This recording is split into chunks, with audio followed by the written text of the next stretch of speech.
Hello students, how are you. तो last class में मैंने आप लोगों को एक चैप्टर स्टार्ट किया था, उसको एकदम समराइज्ड वे में जल्दी से रिवाइज कर लेते हैं स्टूडेंट्स। 11th का ये चैप्टर है केमिस्ट्री का फर्स्ट पार्ट का, जिसका नाम है some basic concepts of organic chemistry. तो some basic concept of organic chemistry एक बहुत ही बढ़िया और बहुत ही बड़ा चैप्टर है, लेकिन इसके जो कॉन्सेप्ट्स हैं वो लाइफ टाइम आपको केमिस्ट्री में काम आने वाले हैं। जब तक आप केमिस्ट्री पढ़ेंगे ऑर्गेनिक केमिस्ट्री, तब तक के लिए बहुत इंपॉर्टेंट आपके लिए रहेगा। तो आज इसके पहले के लेक्चर में हमने जो एक्सप्लेन किया था वो बहुत सारी चीज़ें एक्सप्लेन किया था। आपने देख सकते हैं यहाँ पर classification of the organic compounds बताया था, एलिफेटिक कंपाउंड्स यानी कि हाइड्रोकार्बन्स, जिससे मैंने आपको एल्केन, एल्कीन, एल्काइन की स्ट्रक्चर बनाना, 3D स्ट्रक्चर बनाना, लॉन्ग डायग्राम स्ट्रक्चर बनाना, लाइन डायग्राम बनाना, ये सारी चीज़ें मैंने आपको एक्सप्लेन किया था। क्लासिफिकेशन ऑफ ऑर्गेनिक कंपाउंड में ये सारी चीज़ें एक्सप्लेन किया था कि कौन सा एलिफेटिक है, कौन सा एरोमेटिक है, कौन सा सेचुरेटेड है, कौन सा अनसेचुरेटेड है। ये बहुत सारी चीज़ें मैंने आप लोगों से डिस्कस किया था। शायद वो लेक्चर आप लोग देखेंगे तो बहुत सारी बेसिक चीज़ें आपकी क्लियर हो जाएंगी। एलिफेटिक कंपाउंड में हमने हाइड्रोकार्बन्स को लिया था। आज नंबर आता है बहुत ही एक इम्पॉर्टेंट कंपाउंड, बहुत ही एक इम्पॉर्टेंट टॉपिक का, जिसका नाम है nomenclature of the organic compounds. तो आज ये चैप्टर स्टार्ट करते हैं स्टूडेंट्स।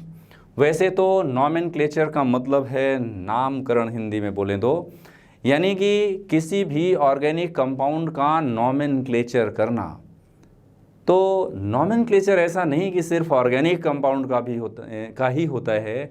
बहुत सारे इनऑर्गेनिक कंपाउंड्स के लिए, बहुत सारे सिंबल्स के लिए, बहुत सारे सिनोम्स के लिए, बहुत सारे ऐसे टर्म्स हैं जो IUPAC हमेशा सजेस्ट करता है जनरली। लेकिन हम लोग क्या समझते हैं कि IUPAC नेम सिर्फ ऑर्गेनिक कंपाउंड का भी होता है। जी नहीं, सिर्फ ऑर्गेनिक कंपाउंड ही नहीं, बहुत सारे इनऑर्गेनिक कंपाउंड्स का भी, और बहुत सारे केमिस्ट्री में यूज होने वाले टर्म्स जैसे कि रजिस्टिविटी, स्पेसिफिक रजिस्टिविटी, कंडक्टिविटी, ये एंथैल्पी, ये सारे वर्ड को कैसे सिंबलाइज करना, किस तरह से रिप्रेजेंट करना, ये भी IUPAC नॉमेनक्लेचर के अंतर्गत ही आता है। तो डियर स्टूडेंट्स, आज की क्लास में नॉमेनक्लेचर ऑफ ऑर्गेनिक कंपाउंड्स में मैं आपको कुछ चीज़ें बेसिक एकदम स्टार्टिंग से बता देना चाहता हूँ। एक्चुअली जो IUPAC सिस्टम है ना, इसका पूरा नाम है international union of pure and applied chemistry. ये तो फेमस है, जिसके बारे में आप जानते हैं। सच बात तो ये है स्टूडेंट्स कि आप ये जो नॉमेनक्लेचर पढ़ते हैं ना, वो नॉमेनक्लेचर एक ही तरह का नहीं है, ये कई तरह का नॉमेनक्लेचर हो सकता है, जिसमें हम खास तौर से दो तरह का नॉमेनक्लेचर पढ़ते हैं। एक तो पढ़ते हैं IUPAC नेम्स और दूसरे पढ़ते हैं ट्रिवियल नेम्स। ट्रिवियल नेम्स यानी कि सिंपल, इनके कॉमन नेम्स, जिसे हम ट्रिवियल नेम्स के नाम से जानते हैं। और ये जो IUPAC नेम है, इसका फुल फॉर्म है international union of pure and applied chemistry.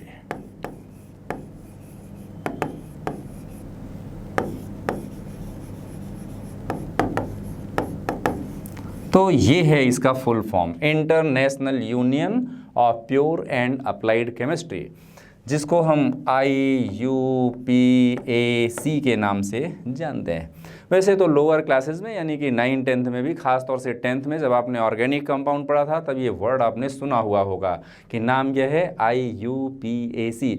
कई बार प्यार से हम इसको IUPAC नेम भी बोल देते हैं। ओके, तो IUPAC सिस्टम ऑफ नॉमेनक्लेचर का एक सिस्टम है, एक रूल है इसके बारे में।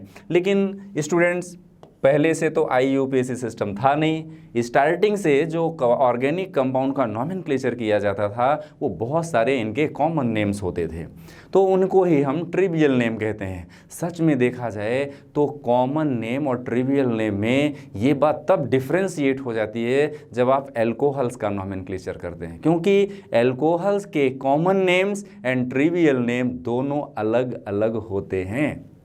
तो ट्रिवियल नेम को हम कई बार कॉमन नेम नहीं कह सकते हैं, specially in the case of the alcohol, लेकिन यहाँ पर कुछ कॉमन नेम जिसे आप ट्रिवियल नेम समझते हैं वो नेम्स में कंपाउंड्स का जैसे आपको बताता हूँ। इनमें से अगर आप देखें तो सबसे पहला जो टर्म है आप जो यूज करने वाले हैं वो टर्म्स का है फॉर्मिक एसिड, जो कॉमन नेम है। ये फॉर्मिक एसिड एक कॉमन नेम है। I am talking about the trivial name, मैं ट्रिवियल नेम के बारे में बात कर रहा हूँ स्टूडेंट। तो इनमें से जो टर्म है वो है फॉर्मिक एसिड। फॉर्मिक एसिड एक कॉमन नेम है और इसका सोर्स है फॉर्मिका। कॉमन इसका जो सोर्स है वो क्या है, फॉर्मिका। एंड फॉर्मिका का मतलब होता है एंट। एक्चुअली ये वर्ड जो लिया ना स्टूडेंट, वो एंट को लैटिन में फॉर्मिका कहते हैं और इसीलिए इसका सोर्स हो गया फॉर्मिका और फॉर्मिक एसिड नाम पड़ गया कॉमन नेम। और इसका जब हम IUPAC नेम के रूल पढ़ लेंगे तब आपको बताऊंगा कि IUPAC नेम क्या होते हैं। अगर आप लोगों ने देखा हो तो इसका जो स्ट्रक्चर है वो HCOONOH होता है इस तरह से, यानी जो ये फंक्शनल ग्रुप इधर है ना COOH, वो इसका फॉर्मिक एसिड के लिए है। फिर एक दूसरा नाम आता है एसिटिक एसिड। तो वर्ड जो एसिटिक एसिड है student, actually it is taken from the acetum and acetum का मतलब होता है विनेगर।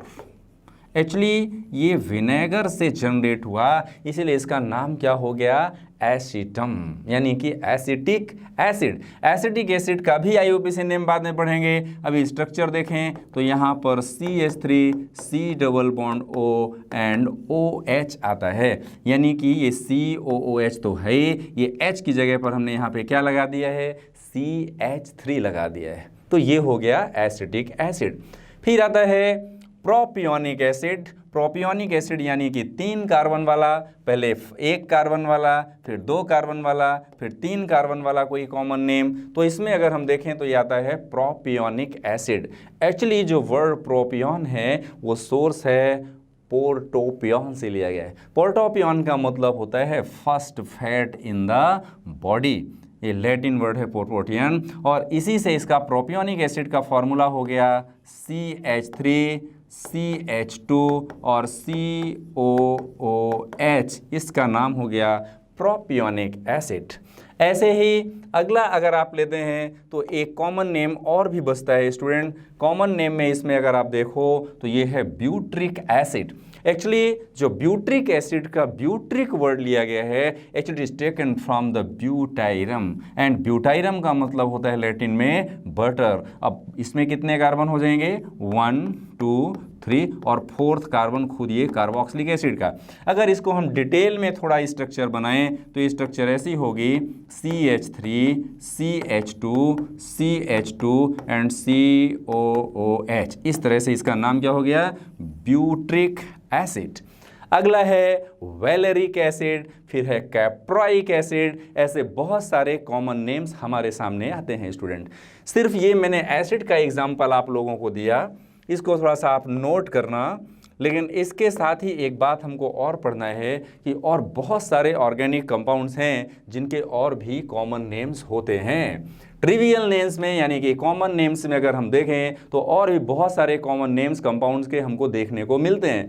पहले जो मैंने एग्जांपल्स लिए थे वो एक्चुअली कार्बोक्सिलिक एसिड के लिए थे। अभी मैं जो एग्जांपल ले रहा हूँ वो दूसरे भी ऑर्गेनिक कंपाउंड्स के ले रहा हूँ। तो अभी आप लोगों को इसमें देखना है, जैसे कंपाउंड है CH4 यानी कि मीथेन। तो मैं आपको एक बहुत ही बढ़िया चीज़ से बता देता हूँ स्टूडेंट, जो मीथेन है ना ये कॉमन नेम भी है और IUPAC नेम है। एक्चुअली मैथ वर्ड जो यहाँ पे लिया गया ना उसका मतलब होता था मार्स। अब मार्स में से यानी कि मार्सी एरिया में से जनरेट होने वाली गैस का नाम पड़ा मीथेन। यहाँ पर दूसरा है C2H2। तो अभी अगर आप इसका स्ट्रक्चर देखें तो 1 कार्बन, ये 2 कार्बन, यहाँ पे H, यहाँ पे H, तो ये 3 बॉन्ड्स यहाँ पर होंगे क्योंकि 4 बॉन्ड तो आपको फुल करना ही पड़ेगा। तो इसका नाम आपने क्या लिखा, एसिटाइलिन। हालांकि इसको IUPAC नेम में हम इथाइन के नाम से जानते हैं। अगला है N-ब्यूटेन। एक बात का ध्यान रखना, यहाँ पर जो ब्यूटेन है ना 1 2 3 4, तो ये कैसा CH3 CH2 CH2 और CH2, ये ब्यूटेन है।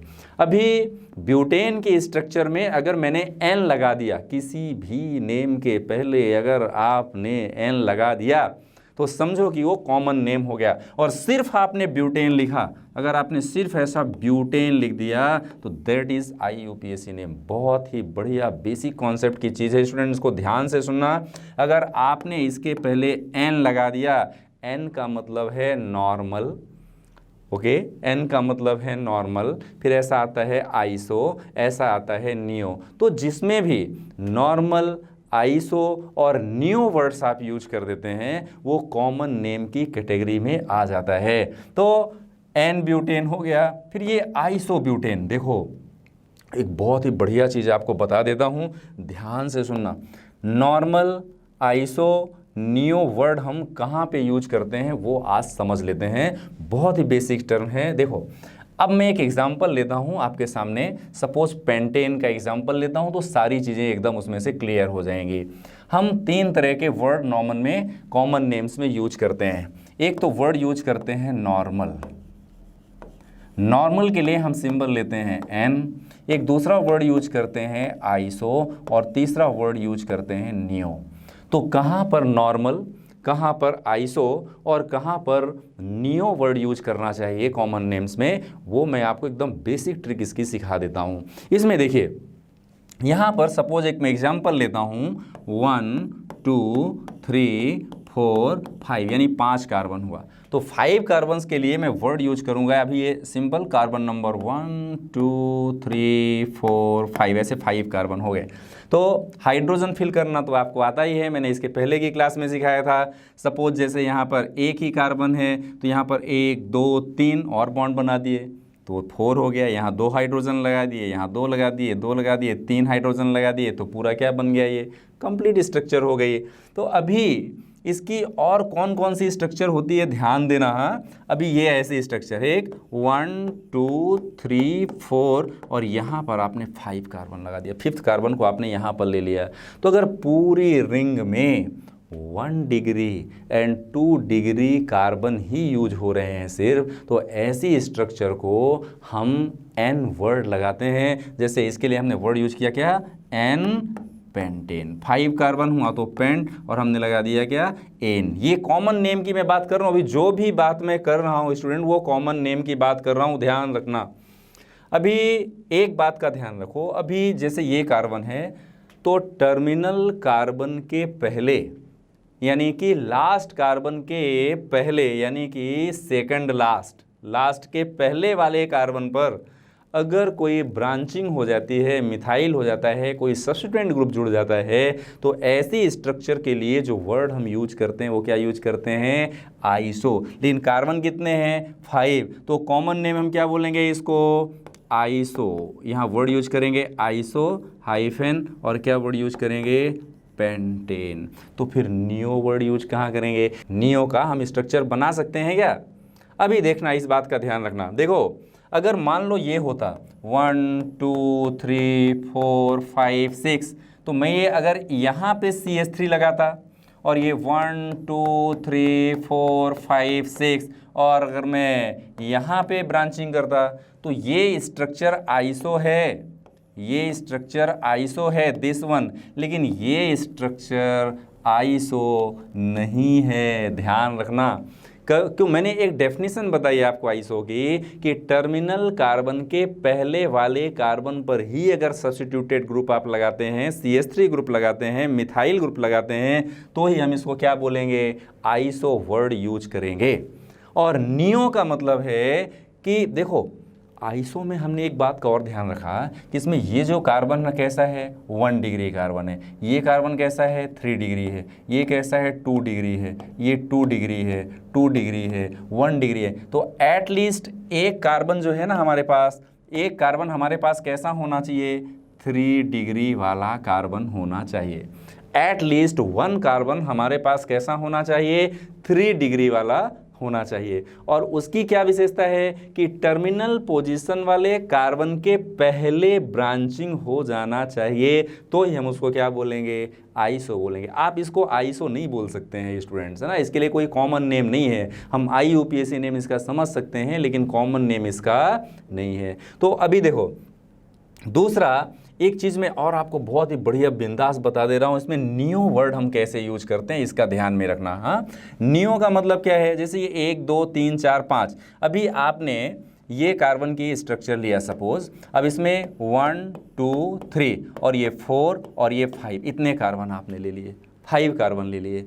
तो अभी ये जो कार्बन है ना वो कैसा है, 4 डिग्री कार्बन है। ये सारे कार्बन कैसे हैं, 1 डिग्री हैं, 1 डिग्री हैं, 1 डिग्री हैं, 1 डिग्री, 2 डिग्री, 3 डिग्री, 4 डिग्री, ऐसे कार्बन तो आप पहचानते हैं ना। 5 डिग्री तो होता नहीं है। तो ये जो डिग्री ऑफ कार्बन आप लेते हैं ना, ये डिग्री ऑफ कार्बन में कम से कम इसके पास एक ऐसी कंडीशन हो कि 4 डिग्री का कार्बन प्रेजेंट होना चाहिए और टर्मिनल के पहले वाले कार्बन पर ब्रांचिंग होना चाहिए। तो ऐसी स्ट्रक्चर को हम क्या कहते हैं, नियो कहते हैं। Is it clear? तो स्टूडेंट्स एक बात हमको खास जो यहाँ पर आपको फिर से रिवाइज करा देता हूँ, सारे कार्बन अगर 1 डिग्री 2 डिग्री के होते हैं, कोई ब्रांचिंग नहीं होती है, तो हम normal pentane, normal butane, normal propane हो सकता है क्या? जी नहीं, N में प्रोपेन लगाने की ज़रूरत नहीं है, क्योंकि 1 2 3 ये ऐसी ही स्ट्रक्चर बनने वाली है। इसकी कोई ब्रांच आप नहीं बना सकते, ये ब्रांच नहीं है, फोल्ड है, आपने यहाँ से मोड़ दिया है इसको, ये ब्रांचिंग नहीं है। ब्रांचिंग का मतलब लीनियर चेन के बगल वाले कार्बन से कोई ब्रांचिंग हो जाए। तो ये जो प्रोपेन है ना, इसके पहले N प्रोपेन कुछ हम लगा सकते हैं क्या? बनेगा ही नहीं, उसको लगाने की कोई ज़रूरत नहीं है प्रोपेन में एन प्रोपेन, क्योंकि वो हमेशा एन ही रहने वाला है, उसका आइसो और नियो कभी भी बन नहीं सकता है। मीथेन में एन मीथेन लगाने की ज़रूरत नहीं है, ईथेन में एन ईथेन लगाने की ज़रूरत नहीं है, प्रोपेन में एन प्रोपेन लगाने की ज़रूरत नहीं है। वो IUPAC नेम और कॉमन नेम दोनों उनके एक ही जैसे होते हैं, कोई डिफरेंस होता नहीं है। ये डिफरेंस कब पैदा होता है? जब आप कार्बन का नंबर 4 करते हैं ना, तो उसकी ब्रांचिंग की पॉसिबिलिटीज़ बढ़ जाती हैं, और जैसे ही ब्रांचिंग की पॉसिबिलिटीज़ बढ़ती हैं तो फिर उसमें 3 डिग्री कार्बन आ जाता है, 4 डिग्री कार्बन आ जाता है, फिर आप नियो और आइसो जैसे वर्ड यूज करते हैं। लेकिन इसका ध्यान रखना जो मैंने बताया कि नियो वर्ड कहाँ पर यूज करना है। अब इसको थोड़ा सा आगे ले लें स्टूडेंट्स, आगे की चीज़ें समझते हैं, बहुत ही अच्छा ये टॉपिक है। अभी देखो नियो पेंटेन मैंने आपको बताया, फॉर्मेल्डिहाइड एक स्ट्रक्चर यहाँ पे आ गई, जैसे H, फिर ये C, डबल बॉन्ड O और H, ये फॉर्मेल्डिहाइड है स्टूडेंट। फॉर्मेल्डिहाइड अगर आप सिंपल लिखो तो ऐसा भी HCHO आप चाहो तो लिख सकते हो, this is called formaldehyde. Formaldehyde के 40% सोल्यूशन को हम फॉर्मेलिन के नाम से भी जानते हैं मार्केट में। देखो ज़रूरी नहीं है कि जो कॉमन नेम है वही मार्केट का भी नाम हो। कॉमन नेम तो स्टूडेंट के लिए है, पढ़ने वालों के लिए, साइंटिस्ट के लिए, जो केमिस्ट्री के जानकार हैं उनके लिए है।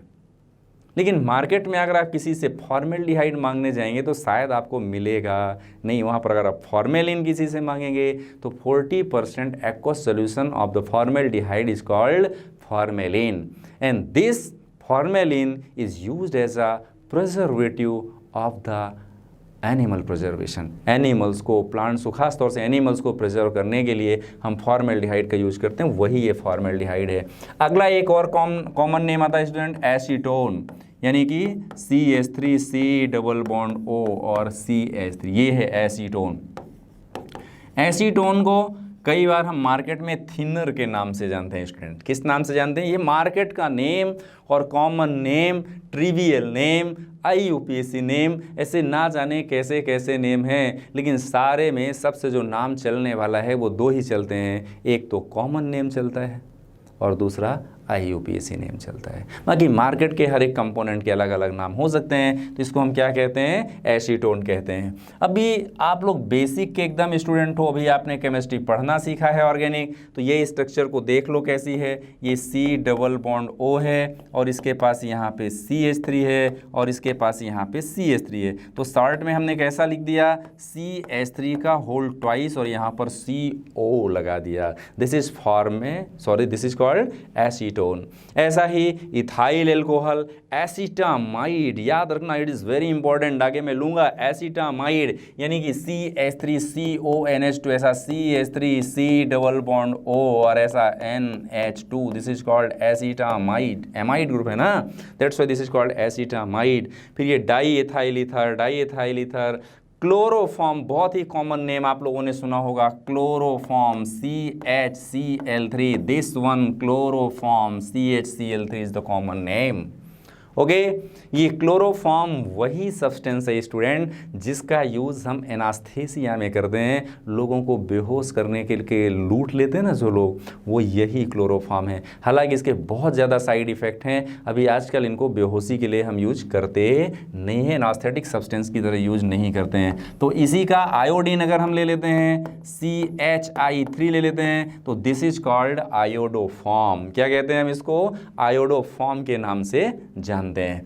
तो ऐसे ही अगर ब्रोमीन लेंगे तो स्टूडेंट क्या बन जाएगा, ये ब्रोमीन लेंगे तो क्या बन जाएगा, ब्रोमोफॉर्म बन जाएगा।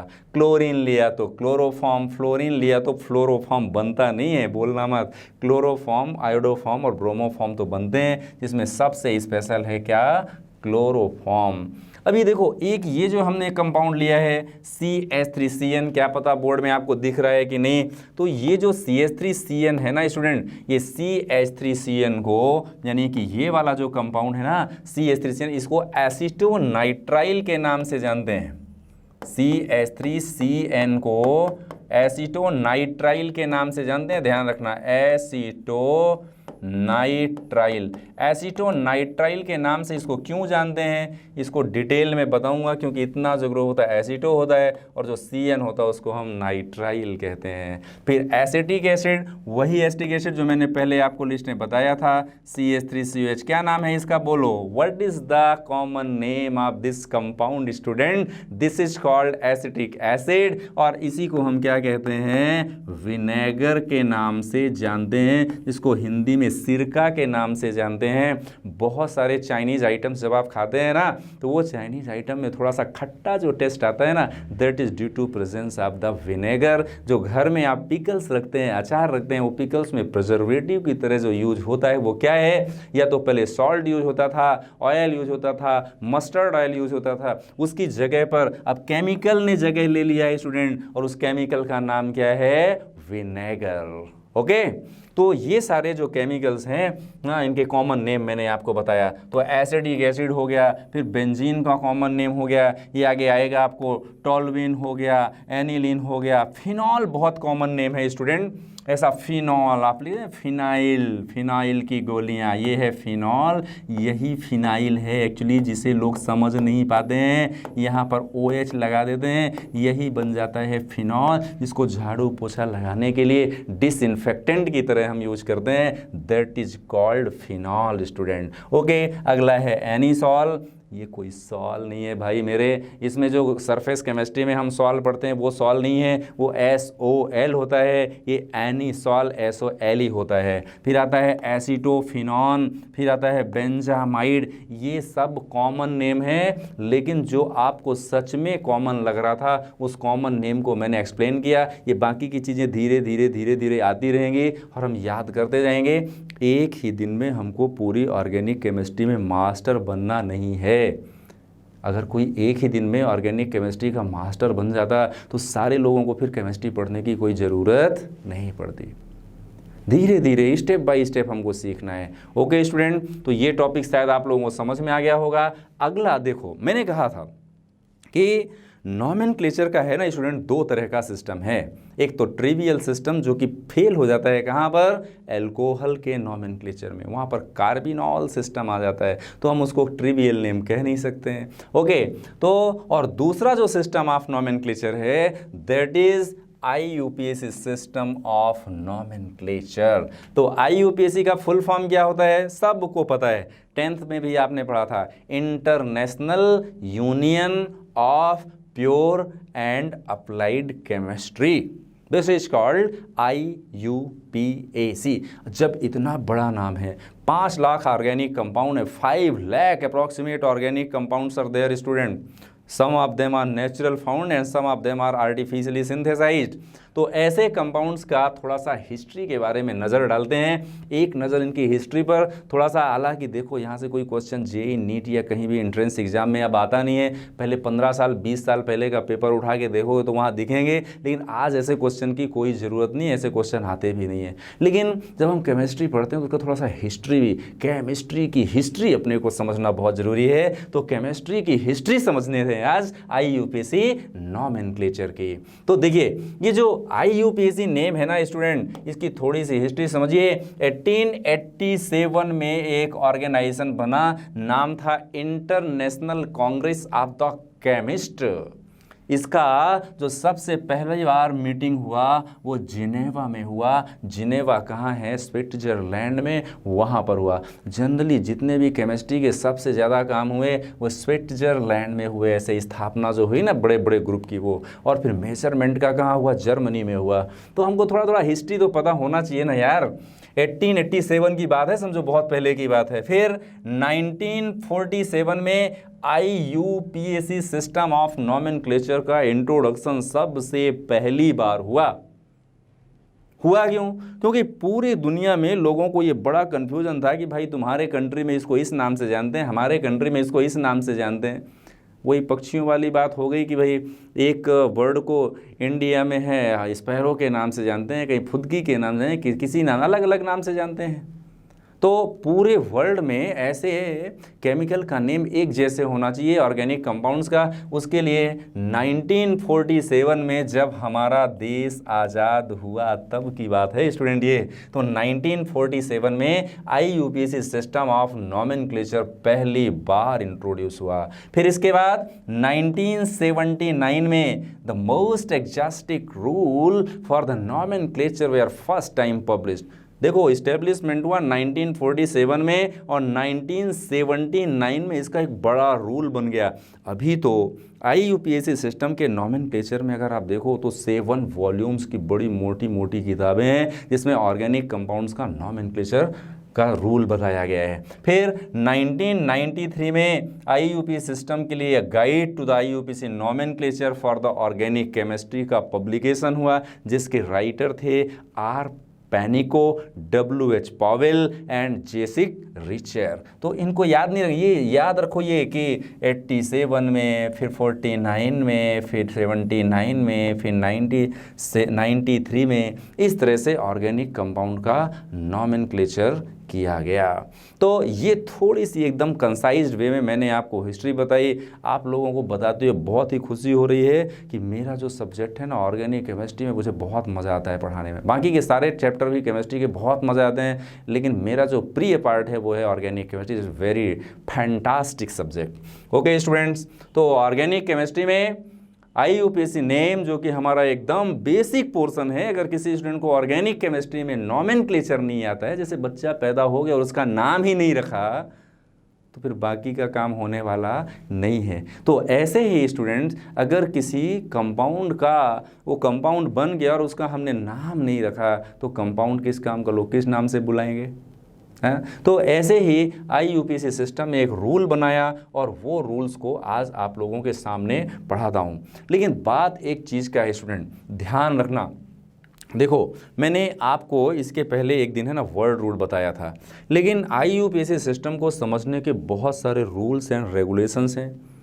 उन रूल्स एंड रेगुलेशन को हमको एकदम शॉर्ट में और अच्छी तरह से समझ लेना है स्टूडेंट। हाँ, ये तो मैंने आपको बता दिया था कि वर्ड रूट क्या होता है, पर ये वर्ड रूट का यूज कैसे करना IUPAC नोमेनक्लेचर में, वो मैं आपको एक्सप्लेन करता हूँ। सुनो इधर, जब भी हम IUPAC नेम लिखते हैं ना स्टूडेंट, तो IUPAC नेम लिखने के लिए, मतलब कि IUPAC नाम लिखने के लिए हम कुछ रूल्स को फॉलो करते हैं, जिनमें से सबसे मास्टर ब्लास्टर जो रूल है ना, वो है वर्ड रूट। यहाँ पर वर्ड रूट WR, यानी कि किसी भी कंपाउंड में कितने कार्बन हैं, वो वर्ड रूट।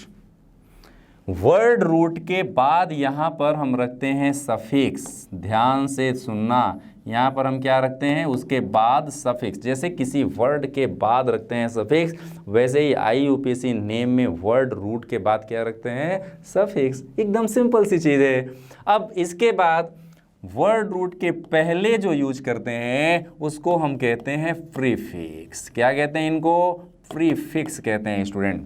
तो वर्ड रूट देखो, IUPAC नेम का बेसिक नियम अगर आप लोगों ने समझ लिया ना, तो कभी कोई गड़बड़ी होने वाली नहीं है, एकदम सिंपल चीज़ है। लेकिन देखो वर्ड रूट क्या है, जैसे 1 कार्बन हुआ तो मैथ, 2 कार्बन हुआ तो एथ, 3 कार्बन हुआ तो प्रॉप, 4 कार्बन हुआ तो ब्यूट, फिर ऐसे pent, hex, hept, oct, non, dec, ये नाम हो गए। मैंने उस दिन भी सिखाया था कि कार्बन का नंबर 11 हुआ, 11 हुआ तो हम अनडेक यूज करेंगे। डेक यानी कि 10, अन यानी कि 1। फिर कैसा आया, डोडेक, ट्राइडेक, टेट्राडेक, पेंटाडेक यानी कि 15 कार्बन की चेन, हेक्साडेक, हेप्टाडेक, ऑक्टाडेक, नोनाडेक और इकॉस। इसको आईकॉस भी लिख देते हैं कई बार, ICOS, फिर एन लगा दिया तो एल्केन बन गया। ये तो मैंने सिखाया था। एल्क के लिए क्या लगाएंगे, ये वर्ड रूट है जिसको आप एल्क के रूप में यूज करते हैं। तो वर्ड रूट आपको याद रखना बहुत ज़रूरी है।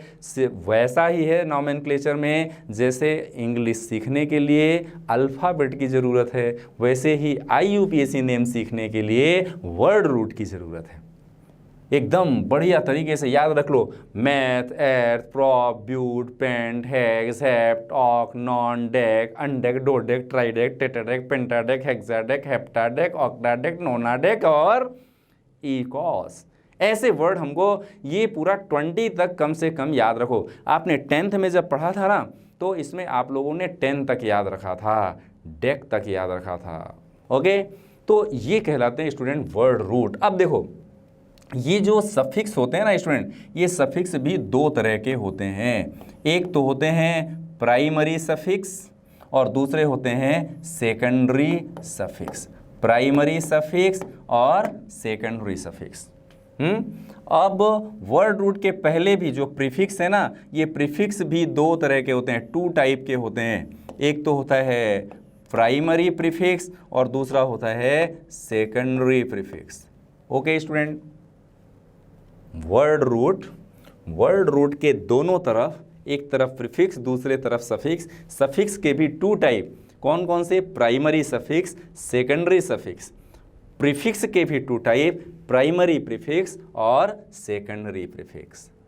तो वर्ड रूट तो मैंने आपको याद करा दिया कि वर्ड रूट क्या होता है। Meth, eth, prop, but, pent, hex, hept, oct, non, dec, ये सब हो गए। अब देखो, एक चीज़ का बहुत ही माइनॉरिटी है, एकदम सिंपल लेवल से भाई इसका ध्यान में रखना। ये वर्ड रूट कैसा है, जैसे हो गया, मैंने लिखाया भाई, ध्यान रखो, उधर से लिखते जाओ। मैथ, एथ, प्रॉप, ब्यूट, 4 कार्बन है तो ब्यूट, 5 कार्बन है तो पेंट, ऐसा हेक्स, फिर क्या हुआ, हेप्ट, फिर क्या हुआ, 8 कार्बन हुआ तो oct, non, dec, undec, dodec, tridec, tetradec, pentadec, hexadec, heptadec, octadec. Octa यानी 8 और डेक यानी कि 10, 10 और 8 18, तो 18 कार्बन का number. Nonadec and eicos, EICOS। कई बार हम इसको ICOS के नाम से भी लिखते हैं, फिर एन लगा दें तो आईकोसेन हो जाता है। अभी स्टूडेंट बहुत ही गजब की चीज़ सुन लो यहाँ पर यार, बहुत ही मस्त ये टॉपिक है, इसको ध्यान से सुनना। प्राइमरी सफिक्स जो होते हैं ना स्टूडेंट, देखो IUPAC नेम में सबसे पहले तो वर्ड रूट का सिलेक्शन करना इंपॉर्टेंट है, यानी कि वर्ड रूट को पहचानना ज़रूरी है। एक बार आपने वर्ड रूट पहचान लिया तो फिर नॉमेनक्लेचर आपके लिए आसान हो जाएगा, ये हम धीरे धीरे प्रैक्टिस में सीखेंगे। तो प्राइमरी सफिक्स का मतलब कौन कौन से यूज होते हैं पता है आपको? प्राइमरी सफिक्स एक तो होता है यूज एन, दूसरा होता है इन, और तीसरा होता है आइन। ठीक, अगर सिंगल बॉन्ड होता है तो एन, डबल बॉन्ड होता है तो इन, और ट्रिपल बॉन्ड होता है तो आइन। ये कहलाता है प्राइमरी सफिक्स। आपने नॉमेन, अब देखो मैं जैसे ऐसा लिखता हूँ ना, मैथ, ये वर्ड रूट है स्टूडेंट। मैथ क्या है? Word root. फिर मैंने लगा दिया एन, तो एन क्यों लगाया? क्योंकि सिंगल बॉन्ड, हालांकि एक ही कार्बन में सिंगल और डबल का कोई पता नहीं चलता है, तो हम उसमें हाइड्रोजन फिल करते हैं। 2 कार्बन हुआ तो हम वर्ड क्या लिखेंगे? एथ, है ना। ये वर्ड रूट क्या आया यहाँ पर? एथ, और हमने लगा दिया एन, तो ये एन क्या हुआ? This one, ane is the primary suffix. Is it clear student? This is primary suffix, यानी कि एन, इन, आइन ये प्राइमरी सफिक्स की तरह काम में आते हैं, और वर्ड रूट के जस्ट बाद हम इनका यूज करते हैं। किसी भी कंपाउंड को देख करके ही हमको पहचान जाना चाहिए कि कार्बन कार्बन के बीच में सिंगल बॉन्ड है, डबल बॉन्ड है, ट्रिपल बॉन्ड है। अगर आपने उसको पहचान लिया तो समझो आप फिट हो गए और ऑर्गेनिक केमिस्ट्री में फिट हो गए। ओके, तो समझो स्टूडेंट, आपका काम यहाँ से शुरू हो गया। सिंगल बॉन्ड है तो एन लगा देना है, डबल बॉन्ड है तो इन लगा देना है, ट्रिपल बॉन्ड है तो आइन लगा देना है। ओके, अब इसके बाद की बात करते हैं स्टूडेंट सफिक्स की। ध्यान देना, सेकेंडरी सफिक्स की मैं बात कर रहा हूँ। प्राइमरी सफिक्स के बाद नंबर किसका आएगा? सेकेंडरी सफिक्स का आएगा। तो सेकेंडरी सफिक्स की तरह कौन यूज होता है? फंक्शनल ग्रुप के सेकेंडरी सफिक्स यूज होते हैं स्टूडेंट। कैसे? जैसे मान लो आपने फंक्शनल ग्रुप OH लिया, एक सिंपल एग्जांपल बता रहा हूं, तो इसका हम क्या लगाएंगे? ऑल। ठीक है, क्या लगाएंगे? ऑल। फंक्शनल ग्रुप मान लो COOH आ गया, तो इसको लगाएंगे क्या? Oic acid. ऐसा, ओइक एसिड। मान लो यहाँ पर CHO आ गया, तो क्या लगाएंगे? अल।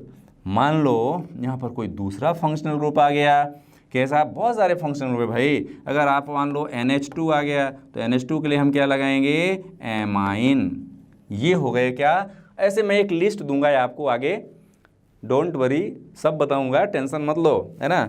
अभी ये जो सफिक्स है ना स्टूडेंट, ये सेकेंडरी सफिक्स हम लास्ट में यूज करते हैं। ये सेकेंडरी सफिक्स का फॉर्मूला है और उस सफिक्स का नाम है।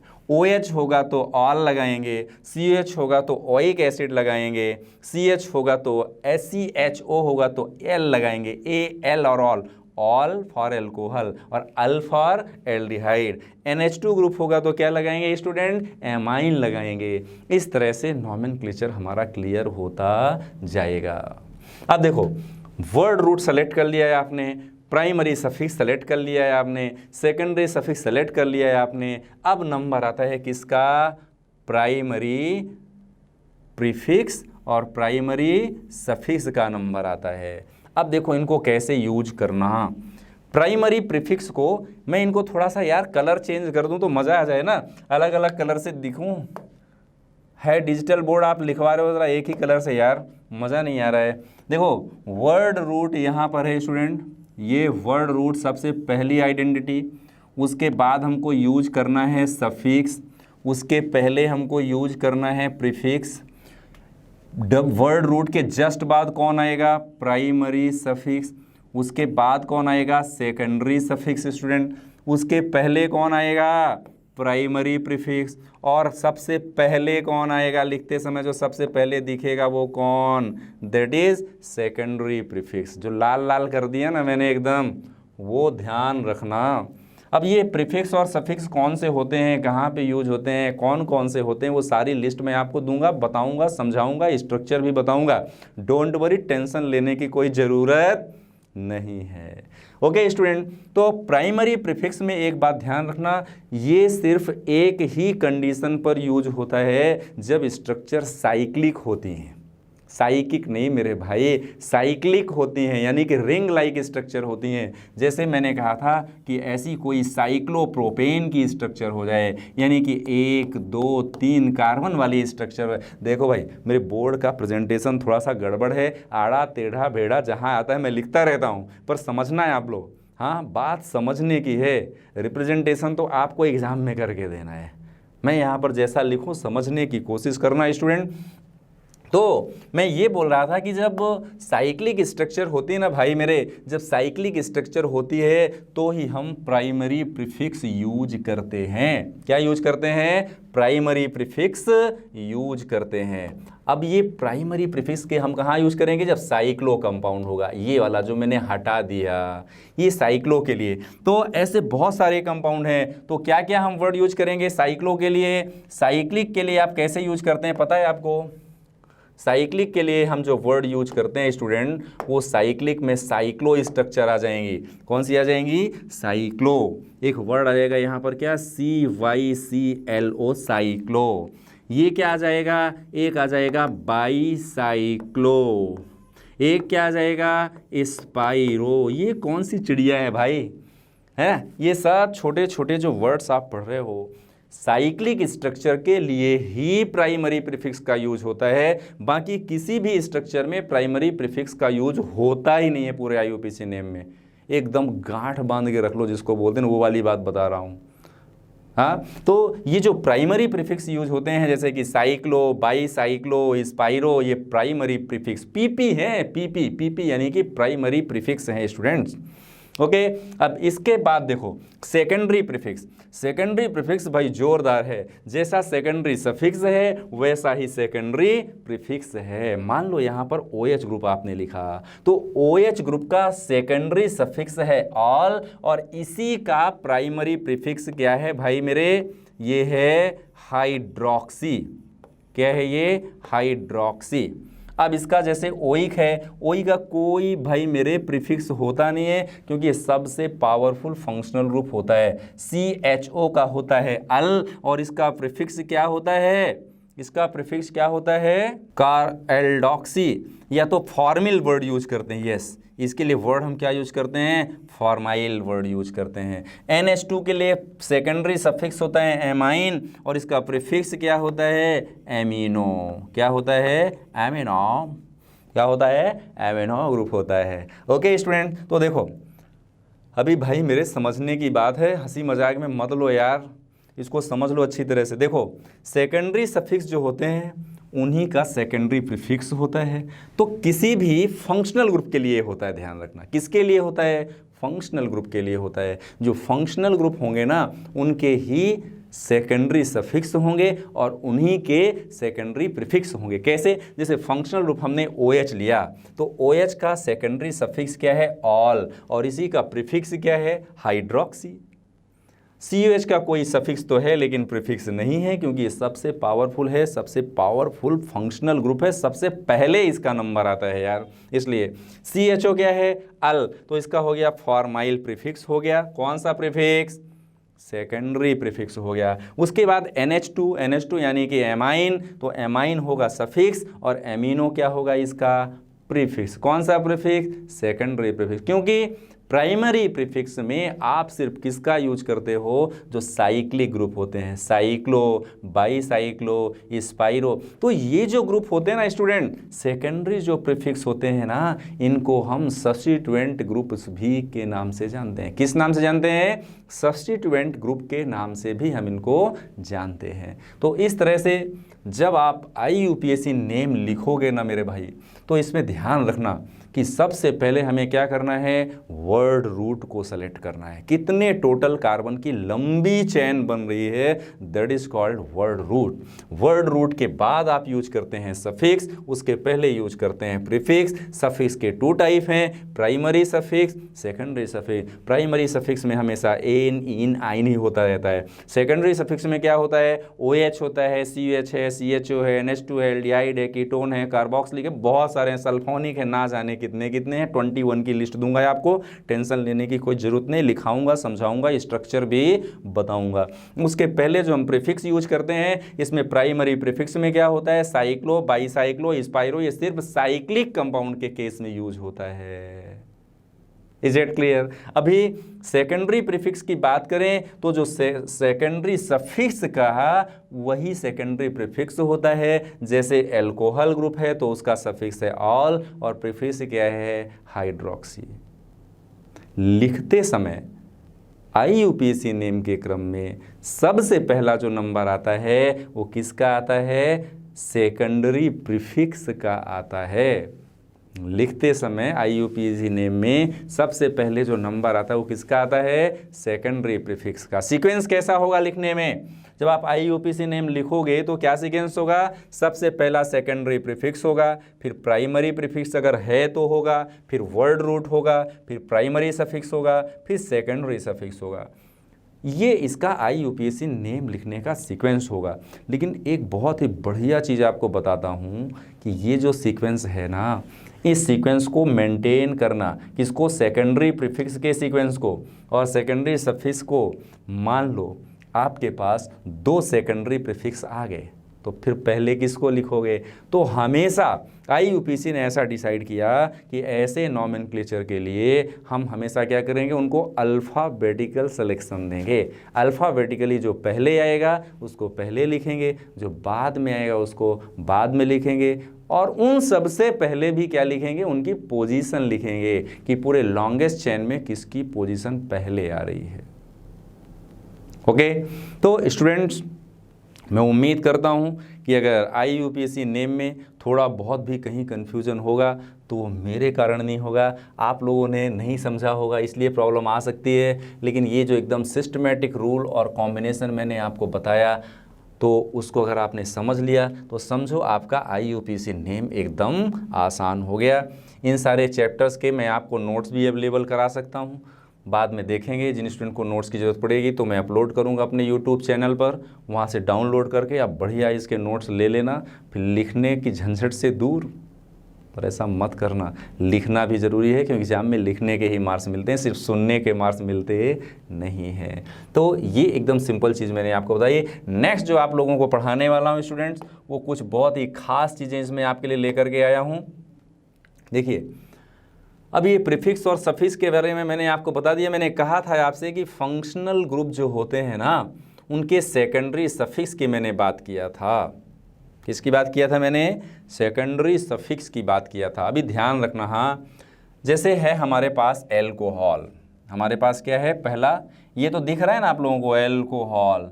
तो एल्कोहल का फंक्शनल ग्रुप होता है OH, इसका सफिक्स होता है क्या, ऑल, OL। फिर आता है एल्डिहाइड यानी कि CHO, तो इसका होता है अल, AL, ऑल नहीं, फिर इसका क्या होता है, अल होता है। फिर आते हैं कीटोन्स, कीटोन का मतलब कि C डबल बॉन्ड O और ये फ्री।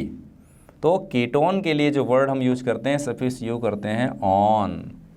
क्या यूज करते हैं, ऑन। कीटोनिक ग्रुप हो गया। तो अरे मैं एक बात सोच रहा था यार, इसको है ना कि स्ट्रक्चर के बेस पर भी आप लोगों को बताऊं। स्ट्रक्चर कैसी, मान लो मैं यहाँ पर ऐसा CH3OH ले लेता हूँ, ये OH लगा दिया मैंने, ये CH3 ले लिया, ये CHO ले लिया, यहाँ पर मैंने CH3 और ये CHO लगा दिया।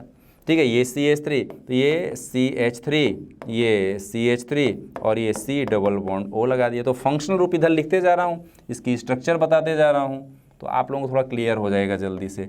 तो यहाँ पर बहुत सारे फंक्शनल ग्रुप मैंने आपके लिए लिखा हुआ है। देखो, फंक्शनल ग्रुप OH है, सफिक्स है ऑल, CHO का है अल, CO का है ऑन, COOH का है ओइक एसिड। COH का क्या है, याद रखना पड़ेगा भाई, काम चलेगा नहीं, ध्यान रखो, इसका सफिक्स है ओइक एसिड। जब आप नेम लिखना तो ध्यान रखना कि ओइक और एसिड के बीच में क्या है, गैप होना चाहिए। ओइक और एसिड के बीच में एक लेटर का यहाँ पर ये गैप होना चाहिए। ओके, फिर इसके बाद फंक्शनल ग्रुप कौन सा है, COOR, इसको हम कहते हैं एस्टर। एस्टर के लिए जो हम सफिक्स यूज करते हैं वो यूज करते हैं ऑयल O8। क्या यूज करते हैं? Oil O8। हाँ, ये भी यहाँ पर गैप होना चाहिए, इसका ध्यान रखना। फिर ऐसे हम COCl यूज करते हैं फंक्शनल ग्रुप, तो COCl के लिए हम क्या करते हैं? ऑयल क्लोराइड ऐसे वर्ड यूज करते हैं। अभी देखो, ऐसे बहुत सारे फंक्शनल ग्रुप हैं स्टूडेंट। ये फंक्शनल ग्रुप की लिस्ट मैंने आपको बता दिया और सबको आपके लिए एक्सप्लेन भी करता जा रहा हूँ, आप ध्यान से सुनना। 3 मैंने एक्सप्लेन किया, एस्टर तक, एसाइल हैलाइड तक। अगला है एसिड एमाइड। एसिड एमाइड, तो एसिड एमाइड का मतलब क्या? एसिड एमाइड, एमाइड यानी कि फंक्शनल ग्रुप क्या होगा?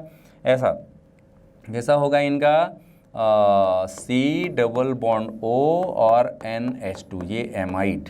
इसकी कोई स्ट्रक्चर बना दे तो यहाँ ये जो बॉन्ड फ्री है ना, इस बॉन्ड पर मैं CH3 लगा दूँ, अगर यहाँ पर CH3 तो ये CO और ये NH2 ऐसा बना दूँ, तो ये क्या हो गया? एसिड एमाइड ग्रुप हो गया। इनके लिए जो सफिक्स होता है वो आप क्या यूज करते हैं? एमाइड के लिए एमाइड यूज करते हैं। इनके लिए जो सफिक्स यूज करते हैं वो क्या यूज करते हैं? आप amide word use, AMID, amide suffix use करते हैं। ओके, ऐसे ही नाइट्राइल, अगला जो ग्रुप है उसका नाम है नाइट्राइल।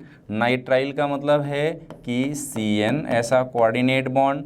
इनके लिए हम जो वर्ड यूज करते हैं वो यूज करते हैं 2 तरह के, एक तो होता है नाइट्राइल और दूसरा होता है साइनाइड। साइनाइड वर्ड भी हम यूज करते हैं। स्ट्रक्चर एक बना देते हैं, इसकी बॉन्ड फ्री है वहाँ पर लगा देते हैं CH3 और ये लगा देते हैं CN, ये ऐसी स्ट्रक्चर बन गई, एकदम सिंपल। ये जो बॉन्ड फ्री है ना, इस बॉन्ड पर आप कोई भी एल्काइल ग्रुप यानी कि R ग्रुप, यानी कि जैसे CH3 ग्रुप या तो फिर कोई C2H5 ग्रुप, कोई भी लगा सकते हैं। एल्काइल ग्रुप, R ग्रुप कोई भी लगा सकते हैं।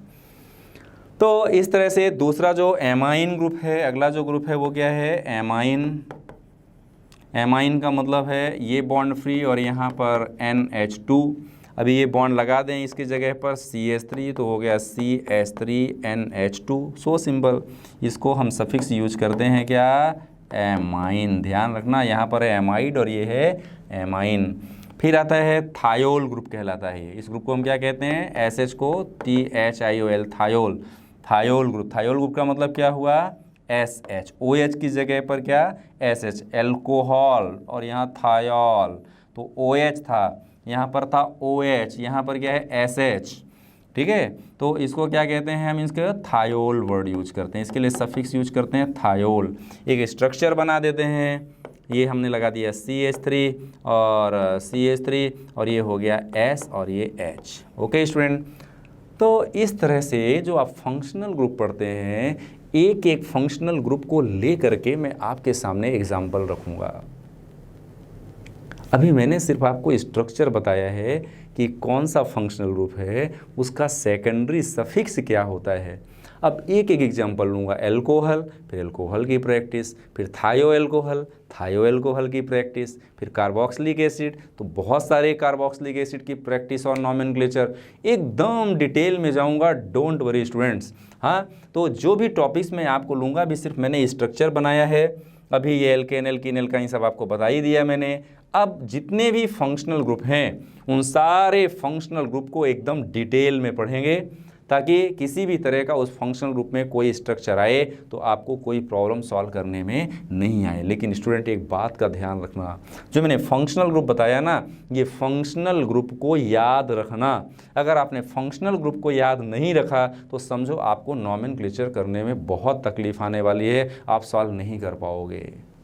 अगला टॉपिक लेते हैं स्टूडेंट, ये आप याद रखना, इसके नोट्स भी मैं आपको अवेलेबल करवा दूंगा। प्रीफिक्स एंड सफिक्स कहाँ यूज करते हैं, प्रीफिक्स भी मैंने आपको बता दिया, सफिक्स भी कहाँ यूज होता है वो भी बता दिया।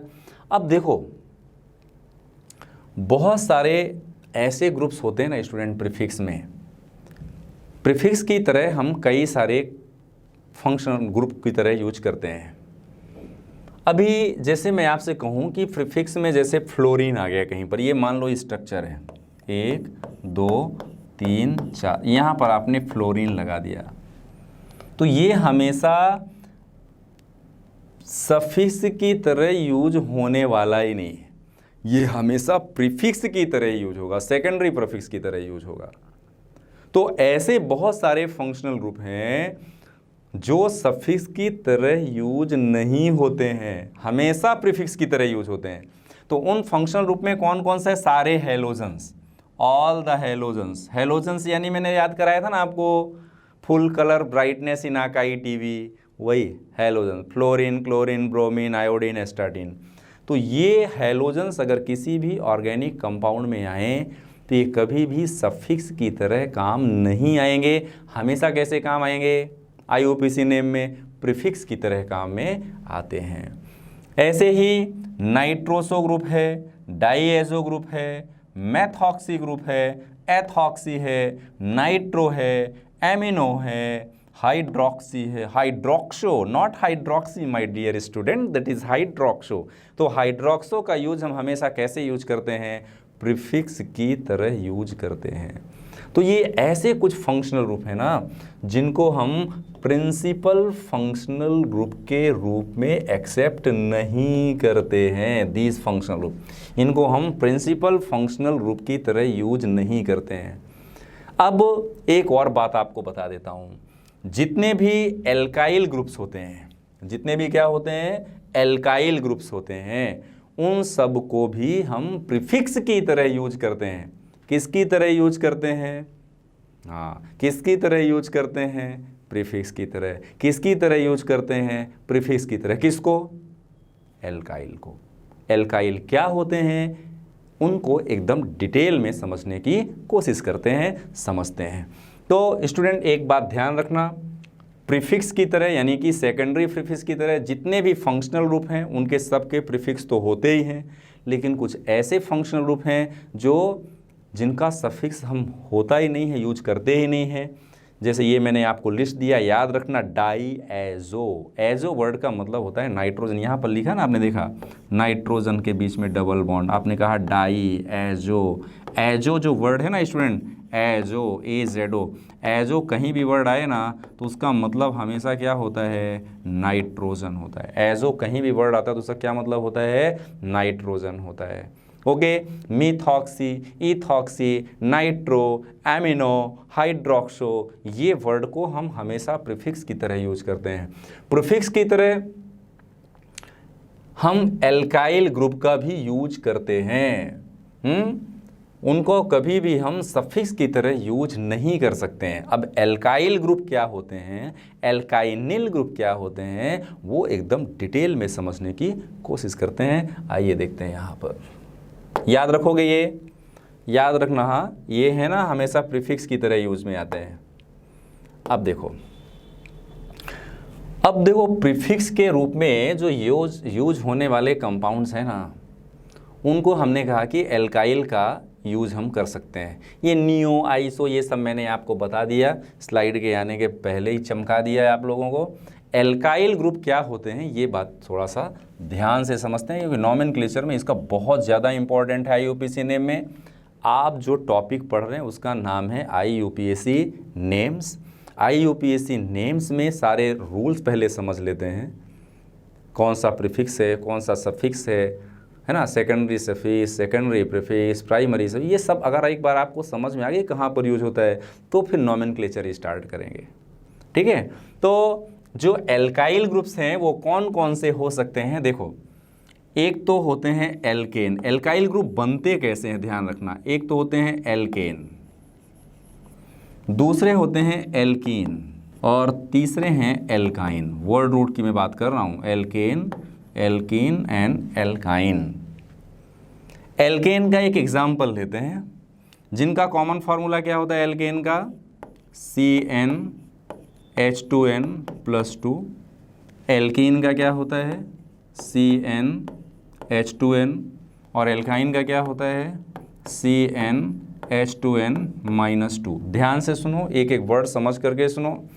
पढ़ाई में देखो हमेशा मौज मस्ती अच्छी नहीं है मेरे दोस्त, मौज मस्ती भी अच्छी है कभी कभी, लेकिन हमेशा नहीं। कई बार हमको बहुत सीरियस होकर के चीज़ों को समझना भी पड़ता है।